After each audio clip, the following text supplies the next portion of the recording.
रहे हैं और एक दूसरे से कंपटीशन और प्रतिस्पर्धा कि देखें कौन किसको हराता है, तो रस लगा रहता है। घर अकेले बैठ के फिर याद आती कि हम अकेले कहां फंस गए, किस चक्कर में पड़ गए, पता नहीं ये कब खत्म होंगे पर्यूषण। और जब खत्म होंगे तब की योजनाएं बनाते हैं लोग, क्या क्या खाना, क्या क्या नहीं खाना, क्या क्या बाजार से खरीद लाएंगे। तुम जाके पूछ सकते हो बाजार में, जैसे पर्यूषण खत्म होते हैं बिक्री एकदम बढ़ जाती, मिठाई वालों की, सब्जी वालों की, फल वालों की एकदम बिक्री बढ़ जाती, लोग एकदम टूट पड़ते।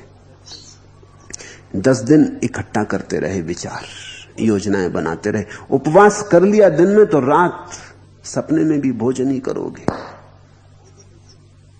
भोजन ही भोजन चलने लगेगा। तो तुम समझ सकते हो, तुम उपवास करो तो भोजन हो जाता, तो इससे विपरीत दशा भी हो सकती, बौद्धिक रूप से भी ख्याल में आ सकती। इससे विपरीत दशा भी हो सकती कि कोई भोजन करते हुए भी उपवासा हो। उस विपरीत दशा का नाम ही वीतरागता है, अपूर्व दशा है।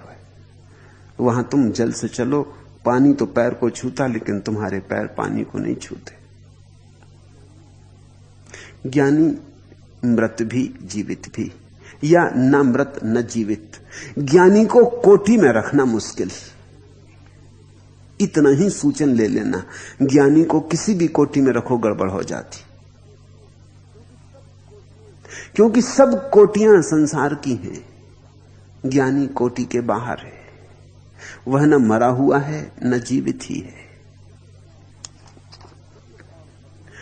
पुत्र और पत्नी आदि के प्रति स्नेह रहित और विषयों के प्रति कामना रहित और अपने शरीर के प्रति निश्चिंत बुद्ध पुरुष ही शोभते। निः स्नेहा पुत्र दारादौ निष्कामो विषयेषु च निश्चिंता स्वशरीरे अपि निराशा शोभते बुधा।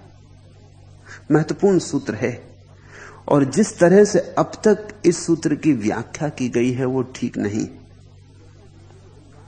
जैसा हिंदी में अनुवाद है वो भी बहुत ठीक नहीं, इसलिए गौर से समझना। निः स्नेहा पुत्र दारादौ निष्कामो विषयेषु च, पुत्र और पत्नी आदि के प्रति स्नेह रहित।